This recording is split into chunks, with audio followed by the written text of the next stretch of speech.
by saying thank you for coming and being part of this conversation.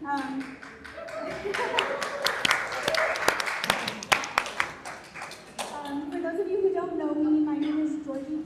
I'm the founder of Lady of Record, which is focused on helping women create long-term financial security through real estate ownership. In the last 52 years, the ability for women to own and participate in real estate has expanded immensely. The Equal Credit Opportunity Act of 1974 empowered women to apply for mortgages without needing a male cosigner. This was the first time it was possible for women to independently buy property and build wealth in this way. However, modern real estate transactions take place in a system where discrimination, misconception, and bias persist. My goal is to create, Much better. That's good. That's much better. That was good. That was good. Keep it there. My goal is to create systems designed to stand up to these inequalities while advocating for our clients, because women can no longer afford a mismatch in their real estate partners. I've experienced this as a top broker at a global commercial firm participating in selling $1 billion worth of properties. And after years of navigating unethical practices from my team and company leaders, I finally made the decision with my partner to stand up. It was not only met with no accountability for those responsible. It was met with consequences for us. Standing up cost me everything, but it gave me so much more in return. It led me to create Lady of Record and understand why, collectively as women, we need financial security in order to step outside of the system. Today, I've brought together 3 world-class experts who are here to help us pair education with action. Karin Liljegren, FAIA, and founder and principal of Omgivning.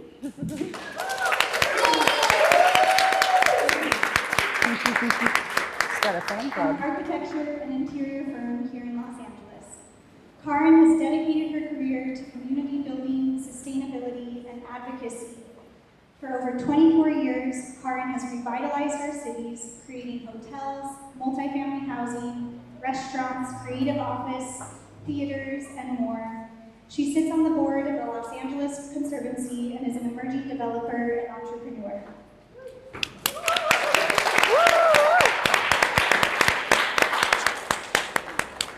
Malaika, a 2-time New York Times best-selling author, and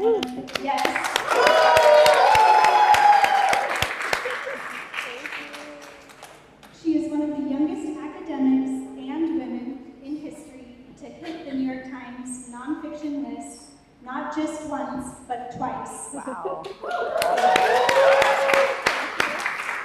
Achieving back-to-back bestsellers by the age of 33 is a nearly unheard of distinction that cements her as a leading multidisciplinary expert on race, gender, and equity.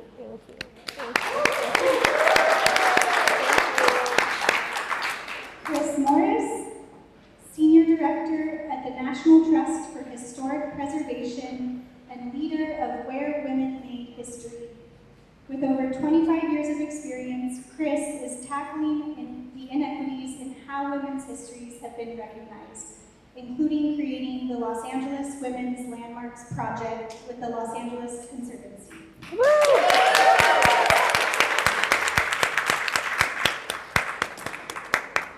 I want to, of course, thank the Women's 20th Century Club for hosting us in their incredible space here.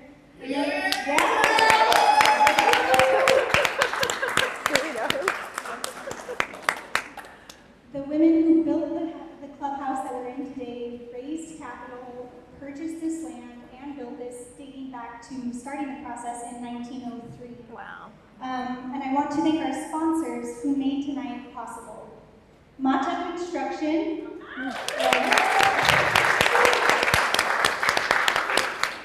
a minority-owned, multi-generational commercial contractor based just down the street here, actually, in Gurak. Rippl Wealth Management,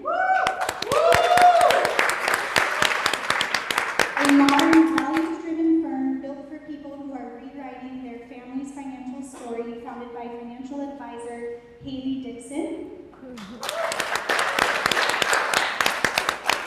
And Alpha Structural, Southern California's leader in foundation repair, seismic retrofitting, and structural inspections for residential and commercial properties. Also co-owned by a woman, which I recently learned after working with them for years. So we're excited for that. All right, so I want to thank you for being an amazing audience. Your energy is amazing. But Anna, I want to dive right in and start with you. As we work to redefine the profile of real estate ownership, your quote, "Noticing is the opening," comes to mind. How do you recognize the characteristics and patterns of patriarchal systems unfolding in front of you, and where does understanding begin? I'm so excited to be up here with these legends, living legends, so it's just really an honor. So I recently put out a book called Erased: What American Patriarchy Has Hidden from Us. And in this book, I talk about how our nation was organized from the beginning, because I realized a lot of people don't understand the organization. And so I was inspired first because of my first book about the mothers of MLK Jr., Malcolm X, and James Baldwin. And when people read that book, they always feel shocked that they didn't already know that these amazing men were walking in the footsteps of their mothers. That each of the moms did what their sons later became famous for, long before their sons were even a thought in their minds. And so everybody feels this sense of shock when they read that book. How is it possible, after everything that's been written about these men, how studied they are, that it took until 2021 for a PhD candidate at the time to correct the record? And I kept feeling kind of surprised that people were so shocked by this, because my response to that was, well, patriarchy. That's the reason. We didn't know that. That's the reason they were strategically erased. And then, as I was thinking about writing my second book, Roe v. Wade was overturned. And again, there was this sense of shock and awe across the nation. How did this happen? So many people saying, "You're so surprised, you don't know what's going on." And I said, why are people so surprised? When President Trump elected 3 different Supreme Court justices, appointed them, he said each time that he was going to overturn Roe v. Wade. And so I realized we just aren't paying as much attention as we need to be paying to the organization of our nation. And we think that all of these different conversations that we have are separate of each other, or that a conversation around real estate is separate from this larger system. But in reality, it's all related to the same thing. So I'm quickly just going to define what American patriarchy is. I'm not saying that we're the only patriarchy in the world. That's definitely not the case. But I think Americans, we really love to talk about other people's patriarchies. We often say, oh, women in that country, that's so bad how they're being oppressed, which is fair, but we don't do a lot of internal reflection on our own patriarchy. And the reality is, when the founding fathers won the Revolutionary War, they were the underdogs. Nobody was expecting them to win. And so they actually, in this moment of victory that is a surprise to them, they have a lot of fear and a lot of insecurity, because they're worried that the rebellious spirit is spreading across the new nation, that women are rebelling in their own ways, that people who are enslaved are rebelling, that the working class is rebelling, Shade's rebellion, for one example. And with that fear and insecurity, they write the Constitution. And they make sure to keep power in their own hands. So when I'm talking about patriarchy, it's less for me a conversation about blaming men and contemporary men, but more so for us to think about, okay, what were the founding fathers thinking about in 1776 and in those years that followed before they wrote the Constitution? They wanted to keep power in their hands. And they say this directly. They say in their letters to each other that they're building a republic of men. So in the Constitution, they say men are the ones who get to vote. Men are the ones who get to own land. They tell the women in their lives, their wives and their daughters, that they should not participate politically by any means. They specifically say they don't want to be like the French, because in France at the time, women they couldn't vote, but they could participate in political discussions in Parisian salons. They were very concerned that this was going to ruin France, and so they did not want to do that in the United States. So they say we are choosing to build a republic of men. So they set up our nation where we're only really recognizing white and elite men as those who can own land and those who can vote. But we're also recognizing white women as those who can reproduce the power of men through children. They're told that's the only thing that they're supposed to do. But when we see that setup of only two recognized groups where there is already a lot of oppression, we're also seeing that they're not including people who are enslaved in the Constitution, right? The Constitution has clauses to protect the institution of slavery, in fact.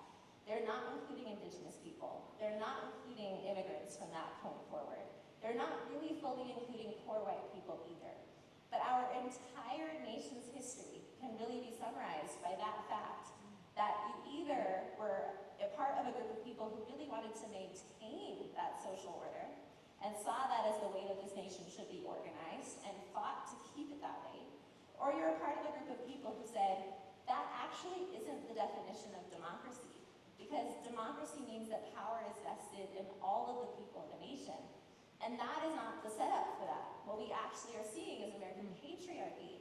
And so those who have fought for women's right to vote, for women's right to own land, for women's right to have a credit card, etc., for people of color to vote, are those who have said we want to move closer to an actual democracy. So in all of my work, basically, you can summarize our entire American history by this tug of war between the two groups. So do I see it present today? Absolutely, in every conversation, but it's particularly going to be important tonight as we learn from these two. Thank you so much, Anna, for setting the foundation and just bringing Thank you. awareness to that. I think hearing these stories is so critical, and kind of to kick things off, also, Karin, we're fortunate to hear a very personal story from your perspective as well. Thank you, Ella. So Ella has Karin's beautiful presentation up, and Karin, I just want to preface for the audience, for those who might know, your work has changed the fabric of our city. You've touched over 700 buildings of every scale imaginable, but there's one property in particular that I want us to dive into. Can you share the story behind purchasing and revitalizing this building here, which is your personal investment property, and share a little bit about what this building made you want to pursue it, and how did you evaluate the numbers, and how has owning this impacted your financial security? Okay.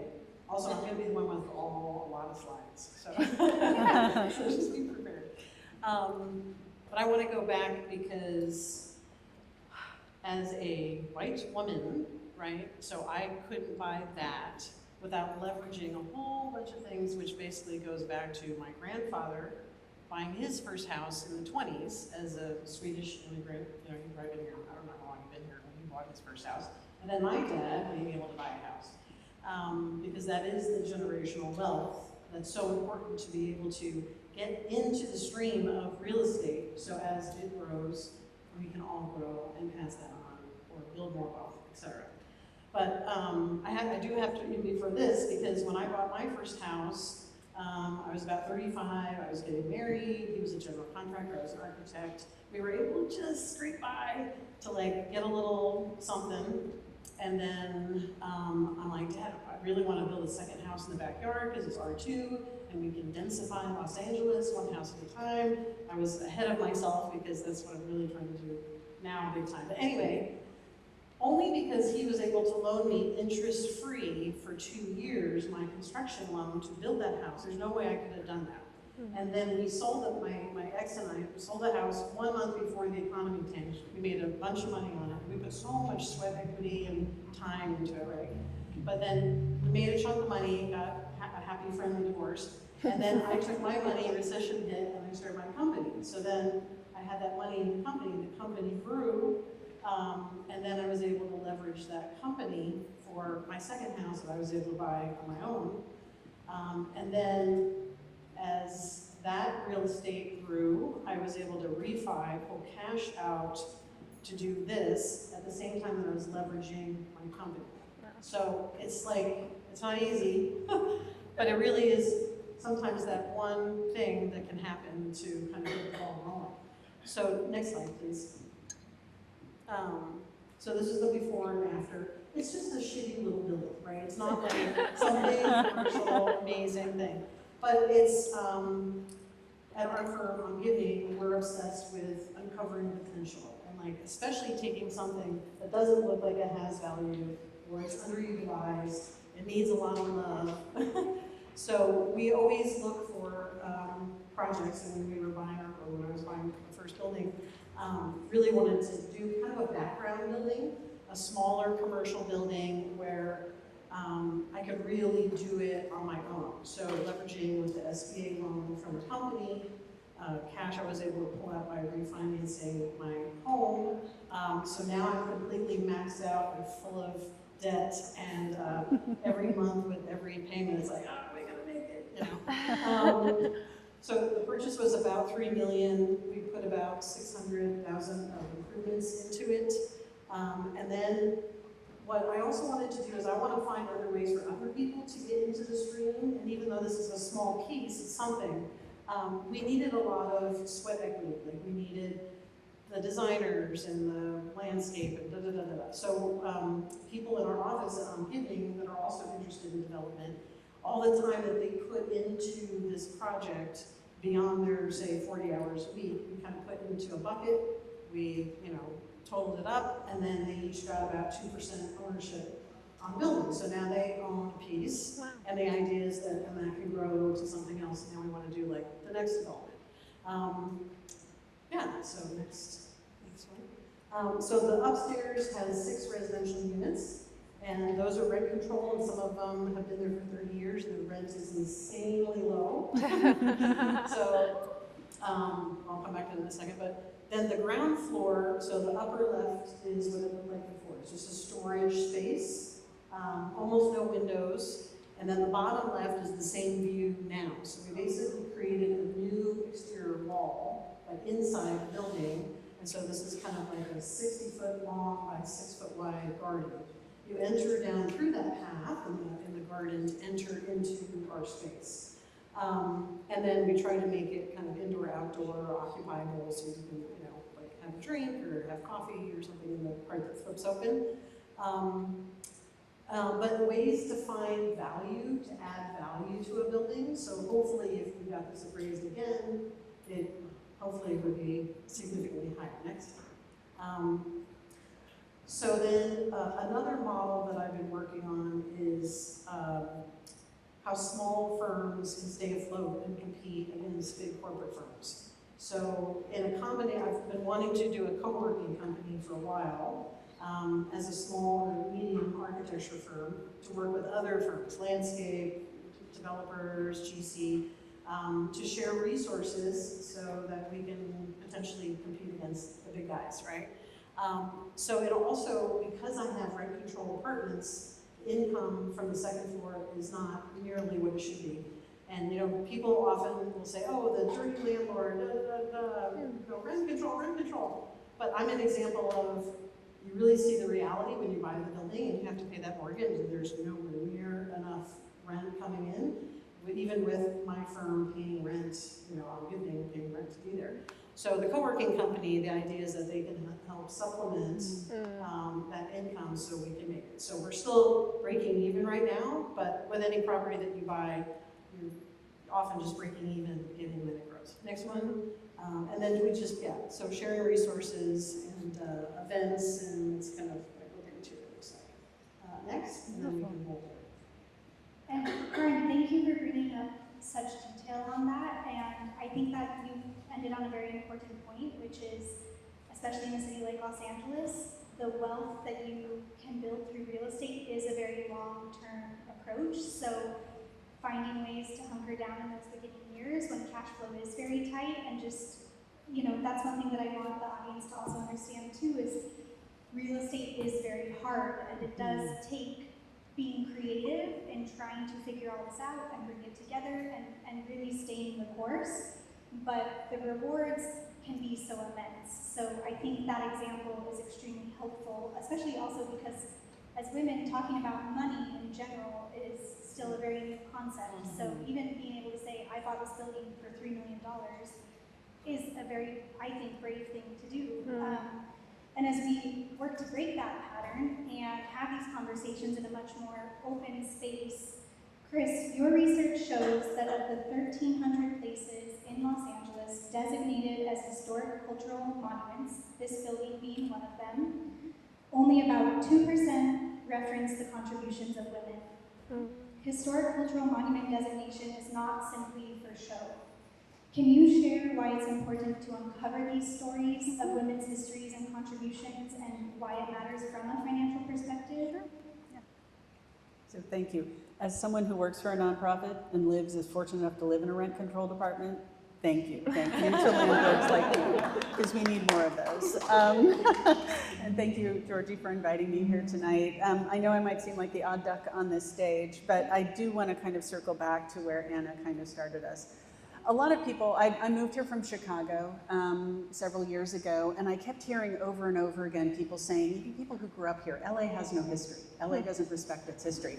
I'm here to tell you that isn't true. I mean, Los Angeles has one of the, perhaps the, close to the oldest historic preservation ordinance in the country. They were one of the first, started in 1962, designating sites, what they call here historic cultural monuments, what most other places call their local landmarks. So that's their way of kind of formally recognizing those places that help tell, that sort of represent Los Angeles' significant history and tell those stories and help provide a degree of protection for them. So that legacy, that history carries forward. And so since 1962, they have designated over 1,320 places across the entire city of Los Angeles to represent that history. But to Anna's point where we started, that process is by no means equitable. It is by no means representative because the systems that were created, and these are systems that are led by governments for the most part, are just as biased as everything else. And so the sites that end up being designated, and thank God places like this that are steeped in women's history, that are built by and for women and that are completely grounded in women's self-identity and self-education and self-empowerment are recognized. Of those 1,300, our own analysis shows that only 2% of them are designated for women's history. And I want you to sit with that number. Over the last 60 plus years, only 2% of those 1,300 have been intentionally designated for women's history. And to me, what that means is, it's a much bigger issue than, oh, does it have a plaque? It means that when women and young girls and young boys are going to these places and they're learning about them or they're learning about that history, young women and girls are not seeing themselves as a part of that history. So they are not learning about women's contributions at those places, which were important and which were significant. And as I like to say, every single place has a woman's story to tell. I challenge you to find any place in this city where there is not a woman that's connected to it. And so we have been intentionally leaving out women's contributions intentionally, and I say that quite deliberately, intentionally overlooking women's histories, women's contributions, women's struggles, and women's achievement in the ways that we talk about place, in the ways that we talk about our history and our national story. And to me, that has enormous ripple effects. It means that students who are learning about LA history don't understand that women are an integral part of that history. It means that people, and to your financial point, designation also comes with some financial incentives, or at least you have the potential to access those financial incentives. So when the designation process is skewed in ways that favor certain communities, certain economic strata, certain identities, it means that those people are also favored in terms of the economic incentives that they can receive or apply for to do exactly the kind of work that Karin does. And those incentives can be incredibly important.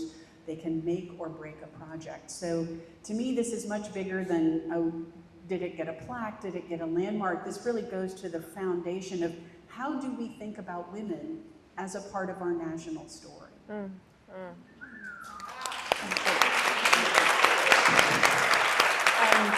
So thank you. I'm glad I've got a whole room full of people who agree with me because we are looking for people who want to be a part of the LA Women's Landmarks Project, which is a project that I started with the LA Conservancy as a full partner in this work, to really change the way that we designate historic places, that will be centered in women's history, and where women's history will just sort of be, that we stop thinking of them as an other category, just like we stop thinking about Black history and AAPI history and Latino as some sort of other category, that we start from the standpoint of we need to understand the full landscape of histories represented by this place. And you know, I can give a couple examples later, but we'll get into that later. Jorgi just asked me to talk a little bit about the Mills Act as one of those incentives. Depending upon the level of designation, there are different kind of tax incentives that you can take advantage of. I think you are probably much more qualified to talk about Mills Act than I am, being on the board of the LA Conservancy, and so I'll let you answer that question in detail. It's not funded, so. Right, currently can't use it. Which is true for some of the other incentives that are kind of being challenged right now by the current administration. So, but being able to even have access to those incentives is barred from anybody who is not allowed to designate one of their sites or any site as a historic cultural monument. So you're not getting the recognition, you're not getting the incentives that you can then put towards the rehabilitation of that property. Thank you for explaining that, Chris. Sure. And expanding on the value of these types of historic places, Karin, you are the expert, as Chris pointed out, at adaptive reuse. Can you share your definition of this term and why you've chosen it as one of your methods of development? And specifically, going back to the larger theme today, how do you see adaptive reuse as a way to impact community? There was an ordinance in downtown LA in 1999, and that really was brought about to try to turn the historic core, which at that time was almost completely empty, into housing. So that's how I got thrown on the first project. I didn't even like historic buildings. I was such a modernist, and I was like, oh my God, transforming these buildings is the most incredible thing. So that's why I'm doing it. Okay, so what is it? Most people know, but it's taking a building and changing the use. So this is a building that we did in the top left was what every floor looked like about 25 years ago. And then by about 2000, it looked like, to the slide to the right of that top left, empty. And then about, I don't know, 4 years ago, it's now been converted, a new seismic retrofit, which means it was structurally upgraded significantly. All new mechanical, electrical, plumbing, and now it's, it could be a hotel or housing, depending on how you look at it. So cool. Next. And the reason why adaptive reuse is so important, it used to be that adaptive reuse was about urban revitalization, right? It was like, it would trigger all this other revitalization. And that's still true, certainly in historic core, experience that. But it's also about sustainability, right? So do you really want to throw that building in a landfill? Like when you visualize throwing that building in a landfill, then you realize that's stupid. Right? Why would we do that? And then cultural heritage. So obviously, you know, we need to have heritage, connection, stories, and then we're in a housing crisis, right? So there's a lot of empty spaces. Next. So I'm just going to run through a couple of our projects. This used to be a YMCA in San Pedro, and so we were the architects to convert it to housing. And what's cool is, you know, YMCA's used to have a lot of common areas because, you know, this is where the sailors would go and they'd sleep in the little tiny rooms upstairs, and then they'd come down, there was the gym and the cafeteria and the tenant lounge. So all of those spaces, this developer did a great thing. He combined them as residential amenities as well as opening them up to the community and the broader public. So it's expanded, it's not just treating the community there at the building, but it's expanded it to other residents, or any of us could go down there. Like you could go into the lobby, there's restaurants to the left, I could have lunch there, and then go sit by the pool and have a cocktail and spend the afternoon. You know, and I'm not a resident, or I could go to the gym and take a class. Next one. So cool. This is in Glendale. This just opened, I think last year, and it's senior housing. But it used to be a laboratory. So that's really great. It's built in a courtyard, so the community of all these seniors, affordable housing for seniors. And they get to hang out in the courtyard. And again, historic buildings bring that, the community comes also from that cultural heritage, like there's this connection. This is the Proper Hotel. If you haven't been there, you definitely have to go for a drink on the roof, which is the next slide. That was a heavy lift for many years, and it's an absolutely gorgeous conversion. That was also the next one. Yeah. That was also, it was originally a gentleman's club. The women were only allowed through a separate entry to the second floor only. But then it became a YWCA. Really fell into disrepair, and definitely go to the roof for a drink or dinner. Next. And then the last one we're working on right now is LA County General Hospital in Royal Heights. This is really exciting because the hospital, you know, I mean, I can't even understand. There's so many people that wanted to actually tear this down. I'm like, what? You know, talking about throwing something in the landfill. This thing is massive concrete. So it's going to be housing, many, like maybe 500 plus units. But it's also the anchor of a much larger community that's being built. Healthy village, mixed use, mixed income. It's going to be very exciting. Next. And then, if anyone is interested in development, I really promote adaptive reuse because of all those things I said. But the reason why I think it's prime right now is, first of all, there's still so many underutilized empty buildings in Los Angeles. So just office alone, just office buildings, just according to the brokers, is it's 50 million square feet of empty office space. Wow. Now that's just the broker list, and I can tell you that's probably really double that. It's probably about 100 million. And then of course empty spaces above create empty spaces on the ground floor, which create life and crime and homeless encampments and safety, and then no one really wants to move back into those buildings. Next. And so now I'm just going to go through a couple of building types that maybe you're not thinking of in terms of adaptive reuse or housing. So this might be the obvious one. Oh, it's a nice historic building. And as Chris started talking about the incentives, so it's historic tax credits that are the big one. So that is 20% of the construction cost. So just think, if that's, 100 million, that's 20 million. That's $20 million. You get back as tax credits. So that's a lot. But this is kind of the building we typically think of, right? Next. We don't really think about large concrete warehouses, especially multi-story. These are not functional anymore for what they were built for. They're solid concrete, and most of them are required to do a seismic retrofit right now. Like, you've got 25 years, and I think that started 10 years ago. So the clock is ticking. Whoever owns these buildings has to do a retrofit. If you're doing a retrofit, it's the best time to do that change of use. And then with a building that's concrete, it's very heavy. If you add like a 2-story addition on it, that's like putting a flea on an elephant's back. It's like nothing, no big deal. So you can get a lot more revenue coming in with new housing, say 2 more stories on top of the building. And all these new ordinances that have just come out incentivize that and allow that to happen pretty easily. Next. We don't know if we think about mini malls, but there's a lot of like, especially 2-story mini malls, if you go back to commercial streets, Main Street, USA, people would live upstairs, the shop would be downstairs. Why can't we do that? Next. And then like the big ones, they're actually really great because, especially if they were built in the 80s, 90s, maybe early 2000s, they're starting to get, like, they need all new mechanical, things are starting end of life cycle. So if you already have to do that, and if it's a newer building, you might not have to do a seismic retrofit.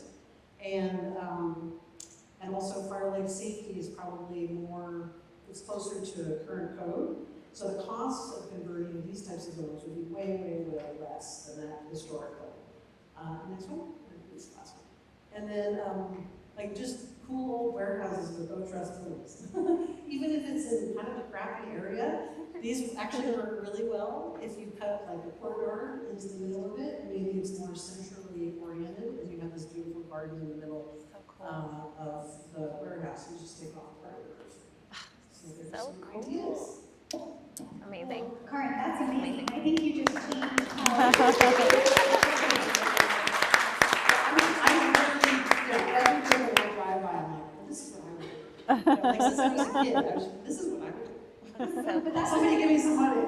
I That's love what it. makes it so amazing is now when you're all driving around Los Angeles, hopefully it just helps you look at buildings that you might have otherwise just driven past a million times and not thought twice.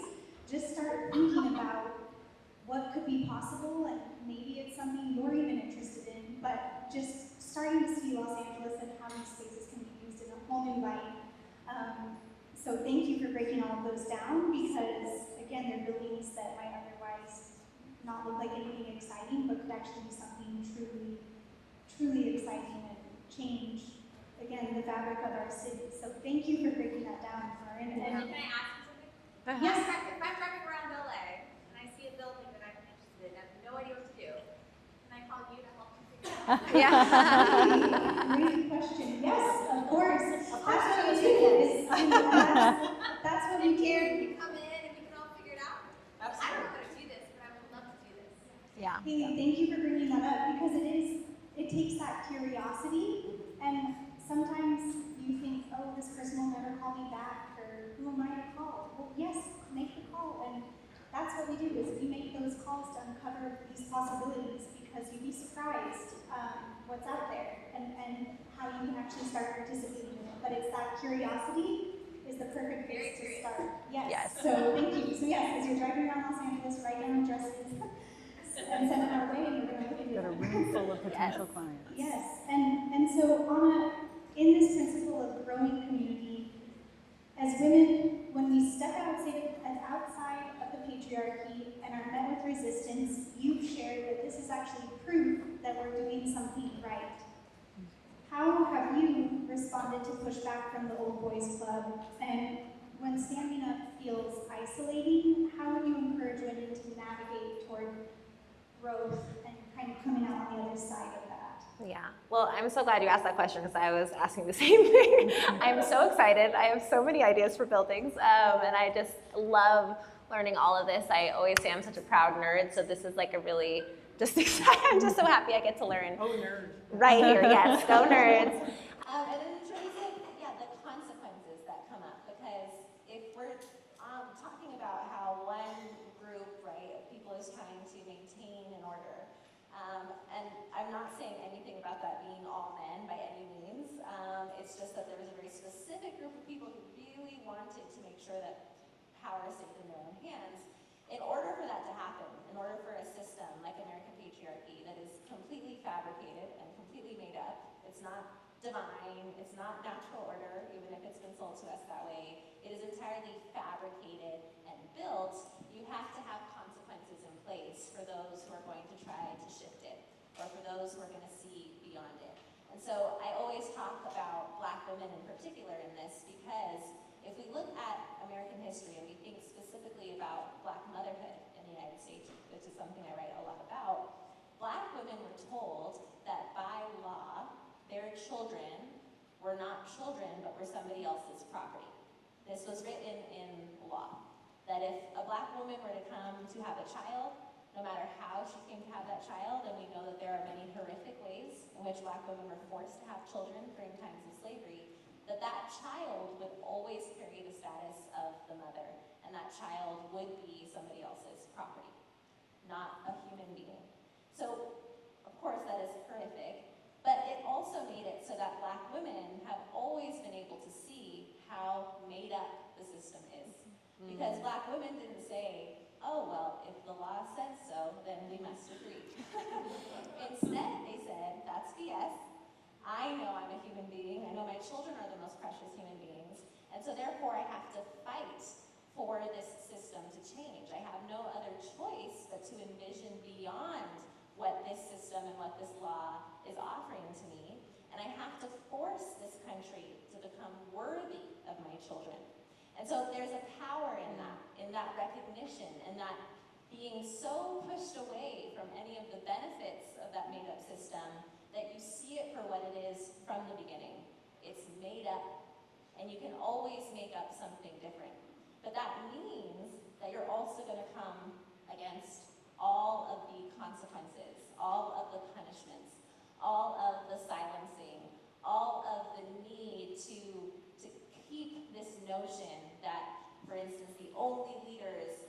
are supposed to be this particular group of men, and nobody else gets to be celebrated in our history because we have to keep replicating this notion of the made-up system so that we all agree, or so that we all believe it's the only option available to us. So anytime you're participating in anything that comes up against that, yes, there are going to be consequences that you're going to have to face. But what I remind people is that we have to have that same resolve as those who had no other option, because that's how we achieved progress in the United States. And our country is relatively young. The fact that we are celebrating 250 years this year is great. Yes, people clap for that, that's awesome. But it's a young country. So, for instance, I did my graduate degrees at the University of Cambridge in England. And so when I arrived there, I was given a pullover, a welcome kit.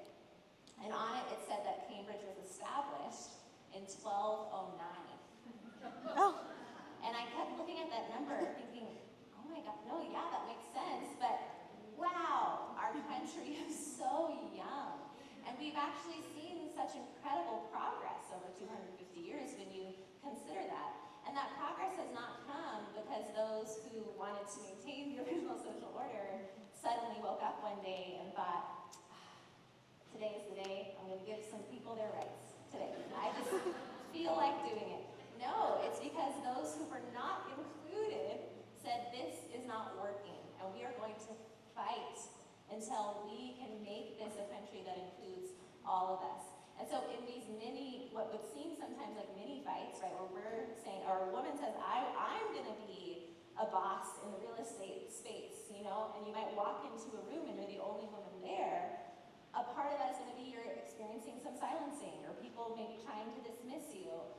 And you have to be aware, actually, when they have those reactions, it's because you're showing them how made up the system is, how fragile it is, how vulnerable it is.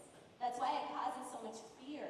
If somebody knows how fragile it is, that's where the power actually lies. And so anytime you're getting any of that pushback, this goes for all people, everyone. It doesn't matter your gender, it doesn't matter your race. Because if you're trying to come up against that system, it is going to try to punish you. So anytime you're getting that feedback, you should feel empowered because you're actually saying, I'm fully aware of what this is, that this is made up, and I'm even more aware of what I'm capable of doing now.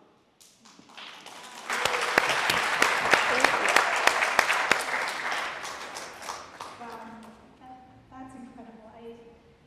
I've never heard it explained in that way, and I think we can all say that just changed our perspective on that.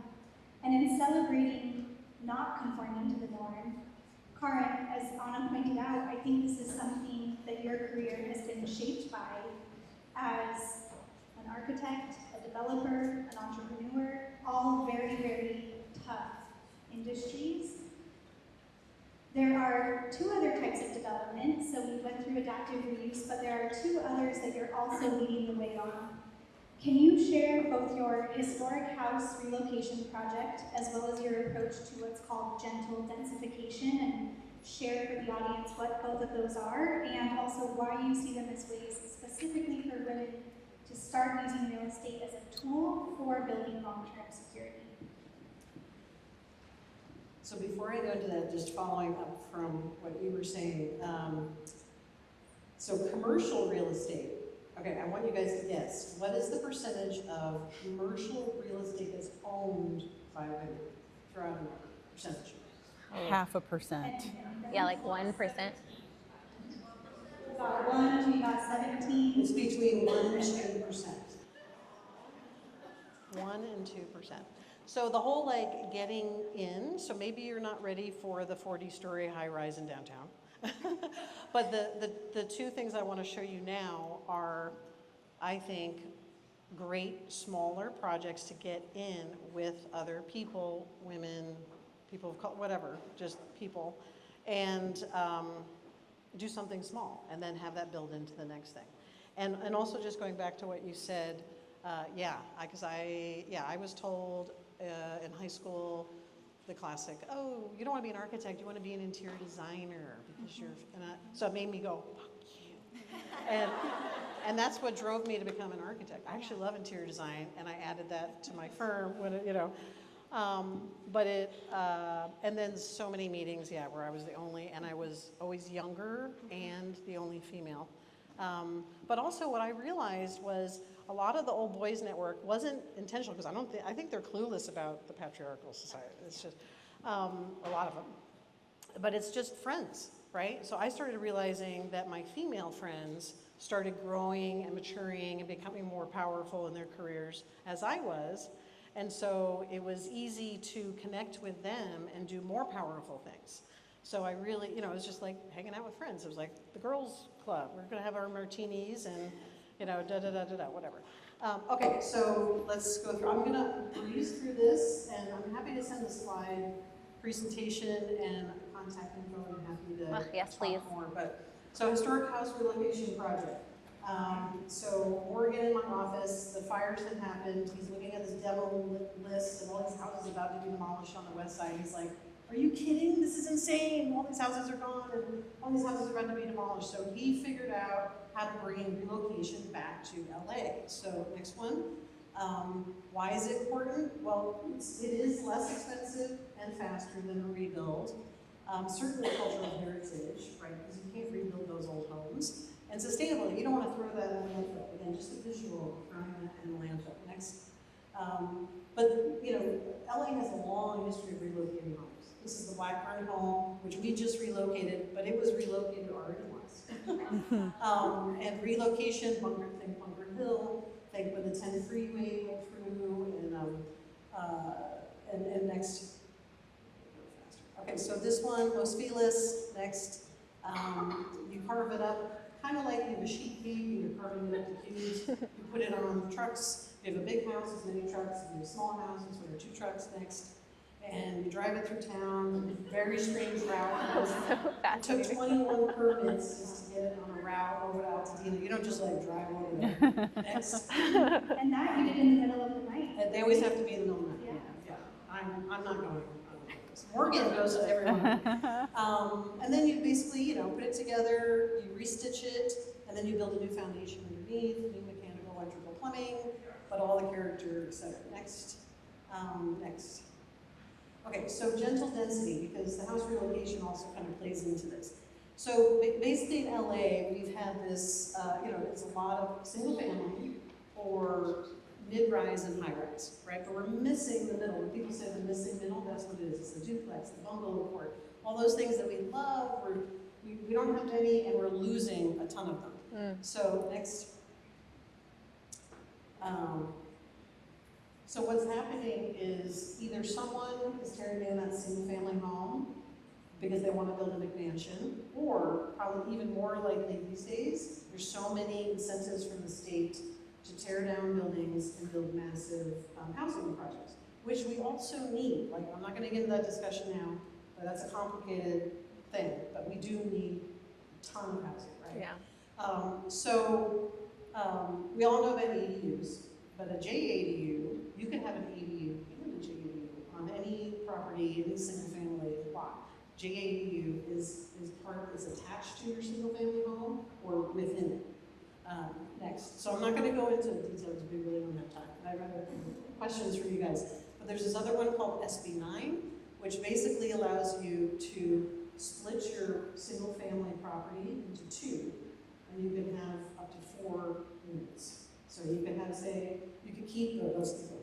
SB 1123. Next. This one, if you have a vacant single-family lot or a multi-family lot, you could build up to 10 units, kind of 10 plus. Next.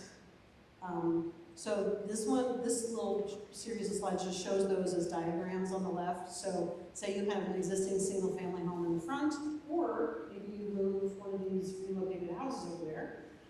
You can have a JADU, which is attached to it, and you can have an ADU in the back. Next. But if you're using SB9, you can split the lot. So the red line shows how you can kind of split the lot. And then you could say, this is where home ownership really becomes attainable. Because instead of someone buying a single family lot and one house, now you can buy that house with a smaller lot, you know, or you could buy the lot behind it, so the land is cut in half. So it's more affordable, right? It's like not a condo, but it's not a full property house.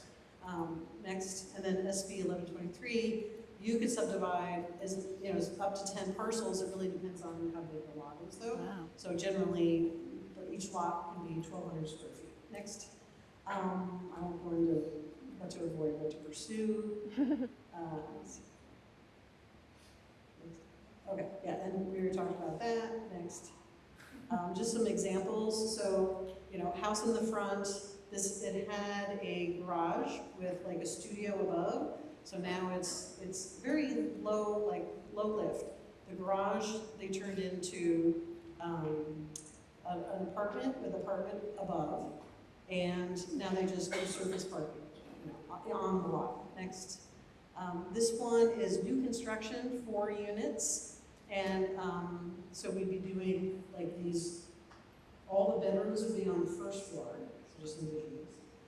You have really lush gardens around the buildings, so you're kind of sleeping in this garden, and then all your living spaces are on the second floor, and they're very kind of, you have privacy, but you have connection to your neighbors, and you're getting a lot more light and ventilation. Next, this one's like more about co-housing. We did this for a developer. You can tell that's a developer type. Next. And then this is kind of, I think, the more standard thing that I think really can work great. So you have your existing home in the front or a relocated home, and maybe you do a little JDU. So you have like, you know, mom lives in a little JDU. She's got 500 square feet. She, you know, comes in the house for dinner. And then I'm selling off the back part of the property, making money from that. And then they're building 2 units in the back, or I take that money and I get a loan, I build it, and then I sell the whole back property. I make some money, and then someone else can more attainably buy it. So there you go. Wow, Some ideas. so many. But this were like, let's join forces and do It's something. like a master class and Yes. Well, I think these are Housing such creative development. ways that women can come together on a project and bring resources together and start participating again in ways that kind of where we started this conversation, Karin, of how do you just get in on the ground floor and start working your way up. So I think these are really inspiring examples of just ways to creatively start participating some way, shape, or form, and also financially create income for yourself in the process, create long-term security for yourself in the process, and these ideas are very pioneering and creative, so I think that's what's really exciting. I do want to end the conversation with Anna and seeing things differently and doing what it takes. I'd love for you to share what happens when women have financial equality. I often get asked if I'm diagnosing that like the patriarchy is the actual issue, or is it that we are in a plutocracy? Is it that it's money that's the issue? And a lot of people feel this way. The way I see it is that capitalism is a tool of patriarchy. So if we know what that original social order is that's being maintained, money becomes one of the ways in which it is maintained. That's the reason why we were kept as women from being able to buy things ourselves, from being able to represent ourselves in any business decisions, from being able to have a credit card until very recently. All of that is a tool of trying to maintain an order. Without that order, capitalism doesn't really work. And so when we're thinking today with everything that's been discussed and actual steps for how you gain your own capital, that is a direct response to we are standing up in the face of this system, saying we are taking power within it. I think a step beyond that is that once women have access to this capital, the question is, how do we then redesign these systems? Because we don't want to stop at, let's just thrive within this inequitable system. And we don't want to just follow this notion of this made-up social ladder that so long as we can ascend it, then everything is okay. But instead to say, so what do we do with that power that we gain? And I think we've seen examples of it here, which is we can collaborate. which is we can open up space for others where we can have affordable housing. We've heard so many examples here of I have not been in these meetings with all of the, the 99% of the commercial developers who are men, but I imagine that a lot of those conversations are being spoken very differently. I have, I guess, an informed guess that they're not quite as concerned about rent control, they're not quite as concerned about the elderly, they're not quite as concerned about green spaces for your children, to be completely honest. At least the research shows us that. So another thing that happens is that when we have access, we're also bringing the perspective of community. We're bringing the perspective of taking care of the most vulnerable. And that is another way in which we are going to completely shift the system as it currently exists. So the last thing I would just leave us with is our goal is not to just ascend that made-up ladder and take care of ourselves. Our goal is to access the power that we all deserve so that we can share it more equitably.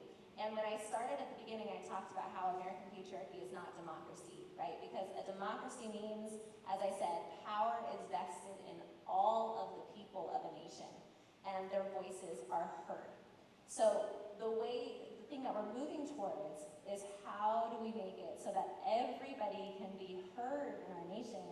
And one way in which that can happen is for us to have access to resources that allow us to dream and think about when we see a building, what could I do with that?